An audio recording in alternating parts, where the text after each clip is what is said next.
Ladies and gentlemen, George Haig. Once again for George. A swell fellow.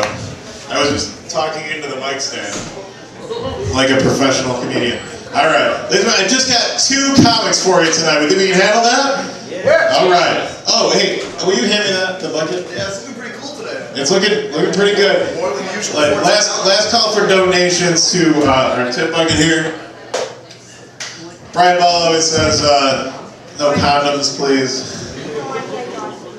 So I'm going to say, please put some condoms in there. If these guys never have sex, you want them to have condoms on. You don't want their children around in this world. They're comedians. You want it to end. You want the madness to end now, everybody. Ladies and gentlemen, your next comedian. He's fantastic. I've seen him do comedy. I've seen him at the Wham Bam Story Slam, which is happening this Friday at 7:30 at the Rochester right here.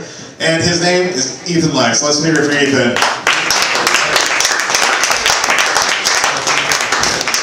Hey, thank you for those who stuck around tonight. Being number 18 on the list, and gotta start somewhere. First of all, I want to thank Elijah for adding a new word to my vocabulary. I used to refer to that as half-mast. I like semi-boner.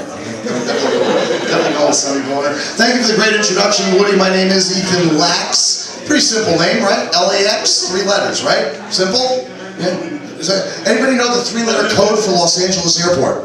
LAX! LAX, that's right. I've never been there. But 17 pieces of my luggage have been circling around their things for years and years and years. Nobody claims of it. I don't put my name on it anymore. You know what, though? I'm going to get the last laugh on this name, because I am in the process of getting a divorce, and that means that my wife is an ex-lax. That's right.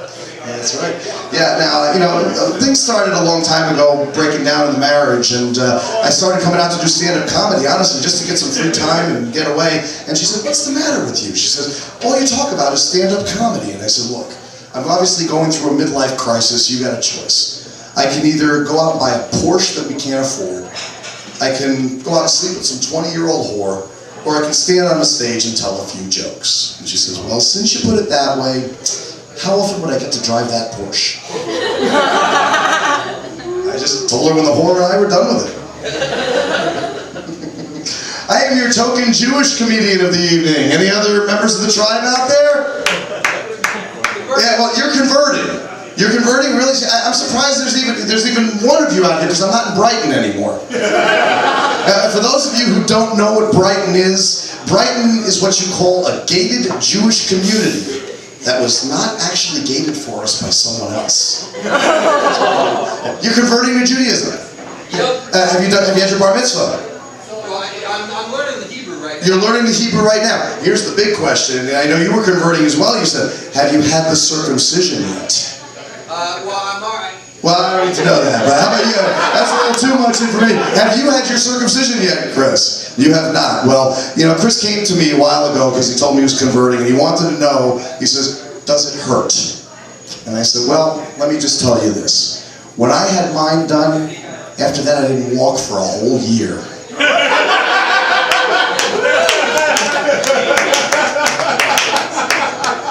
Take it as you will. You know, I'll tell you what, I'm saying, I'm getting divorced, I'm back out on the dating scene. I'm going to be honest with you. You know, I knew that this marriage was ending. I was going to go out and start dating as I was filing for divorce, and I really didn't wait until the ink was dry, if you know what I mean. And everybody asked me, you know, how are you going to deal with the Jewish guilt? You all know about Jewish guilt? You ever heard about this? Some of you are shaking your head no. I bet you're Catholics. You think you got the market on guilt, don't you? Well, let me explain the difference to you, okay? Catholic guilt is learned at a very, very young age, okay? Jewish guilt is issued at birth. It starts out the very first time your mother holds you. She holds you like this. She makes you look down and she says, "Will you look at what you just did to your mother?" So, you know, as I mentioned, I am back on the dating scene. And, you know, when you do get back into dating, I think as a man, there are 4 rules that I'm going to suggest that you follow, okay? And I think if you stick with these, you're going to be pretty well off in general, okay? Rule number 1, all right? Manscaping, okay? I mean, in this world today, you know, I don't know about you, but, you know, I'm not saying go crazy and start, you know, shaving everything you got and so on. But personally, I don't like eating and flossing at the same time. Right, ladies? I'll talk to you guys outside later. I think next thing, get yourself in shape, guys. You don't have to be a muscle man, but lose some weight. I lost a tremendous amount of weight. I lost 190 pounds. Yeah. That's 40 of my own and 150 of my ex-wife. Yeah, I mean, she was going nuts. Near the end of the marriage, she's saying, you know what? I think it's important in a marriage that people be monogamous. Like, monogamous? I said, I just want you to be a little bit gamous. I started to think S&M meant sleeping and masturbation. Rule number 3, if you're like me, 50-ish, you know, getting close to 50, and you already have your kids, and you're going out and playing the field, get your vasectomy, guys. You know what? Even though you're safe out there and you're wearing condoms, the only difference between you and being baby daddy all over the country is a thin little piece of latex. So take care of that one, none. And that one's on my schedule for my New Year's resolution. I'm proud to say. They tell you if you do it during March Madness, you can get off work and you can actually... Yeah, I tried that excuse last year. I can't use it 2 years in a row. But I'm not worried about the vasectomy. They already got me once. So, you know, being Jewish, the second time should be no problem at all, right? And rule number 4 is the most important of all. Get a puppy. Okay? Yeah! Alright? Puppies are chick magnets. You know it, okay? Now I went out and I got myself a puppy. I don't know much about dogs, but I saw this cute little white puppy. It's spelled the breed B-I-C-H-O-N-F-R-I-S-E. Bitchin' Fries.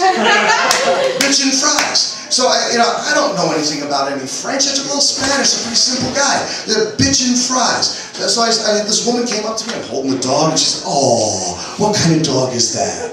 And I said, "He's a bitchin' fries."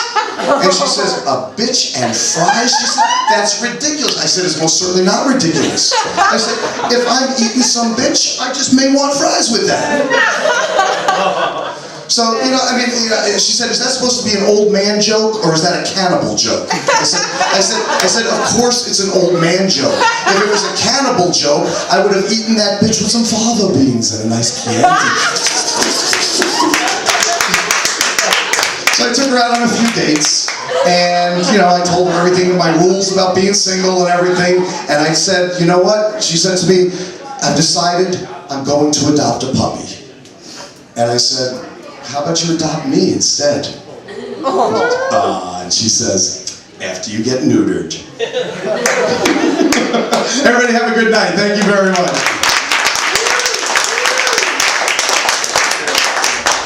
Ladies and gentlemen, keep going for Ythan Lax.